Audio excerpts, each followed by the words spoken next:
let's give it up for Jessica Alaniz. Yes!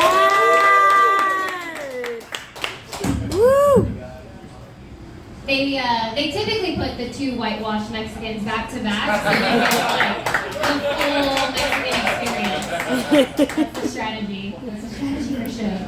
I picked a really weird day to wear a Blackhawks shirt. Like so many Chicago people here. I didn't realize. I'm not from there. I used to live there, but so anyways, go Blackhawks, right? No, I've been having a little bit of a identity crisis lately, or like an ethnicity crisis. Like I'm Mexican, right? And I know it's shocking because I look so entitled. Like you think I'm white? I get it. But like I didn't realize so many people thought I was white until I moved to LA. Like I moved here and people started talking to me about their chakras and I was like, what? What are you talking about? What is that? Or I would say like, oh, let's go to Los Feliz. And they're like, babe, it's Los Feliz. Like, don't try so hard, they don't care. Like, they is me. I am they. I'm one of them. I'm part of that. What? I just like have to prove myself. Like I'm like into some competition. You know, they'll say like, well, what part of Mexico is your family from? I'm like, well, the Texas part of Mexico. We're from that part. That part. And they'll say like, well, do you speak Spanish? Are you fluent in Spanish? And I'm like, if by fluent you mean I can tell a 5-year-old my name, then yes, I am fluent. Outside of that though, I'm what you call a no sabo kid.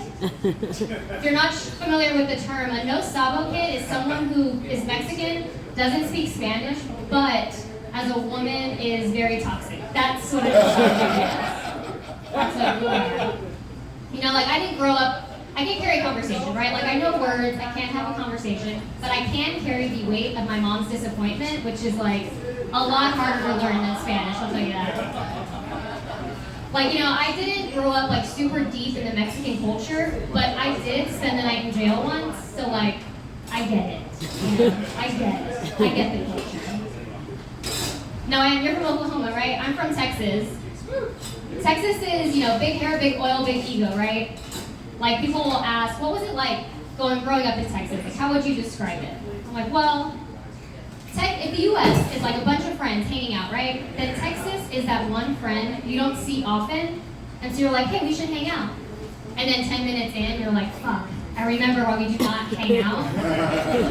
They're like that friend, you know? It's like the Kanye West of the friend group, where you're like, oh, they're unhinged, but like the music's okay. I like Texas, it's fun. I did move to LA 2 years ago from Chicago, and LA school, I've liked living here. I moved here and I've been single since moving here. I was single before moving here too, but like we're just gonna count the here part. I've been single and dating is really hard for my people, which is short people.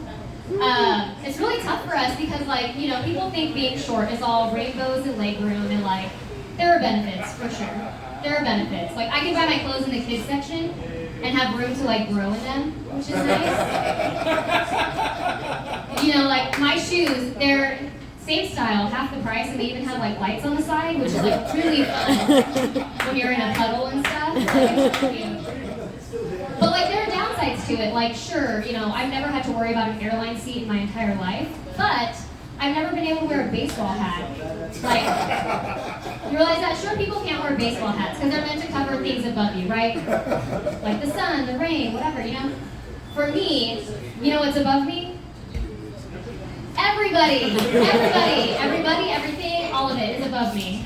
I already have to like look up when I'm talking to people, but you throw a baseball hat on top of that, babe, and that's just like leaning back, looking up, like giving people a complex that they have bad breath or something, you know what I mean? Like, it's not ideal. And like sitting in chairs or like these high schools, how nice to not be like just kicking your legs back and forth like a toddler at snack time. You're like, what's it like to touch the floor with your feet? How nice. And concerts? Babe, that's just a podcast. Like, I can't see anything. It's just a big room with a lot of noise. No idea. No idea. So it makes dating hard because like I want my future kids to be tall. That's what I want for them, you know? And I gotta work with the averages here, right? Like if I'm 4'11" and they're 5'11" and up, our kids would be what, 5'5" and a half? Like that's math, right? That's what work out. Like I want them to have opportunities I didn't have, like reaching the top shelf in their apartment, you know? So I make those sacrifices for my kids. Like, I don't want to date a tall, strong, handsome man. No, I don't want to do that. But I'll do it.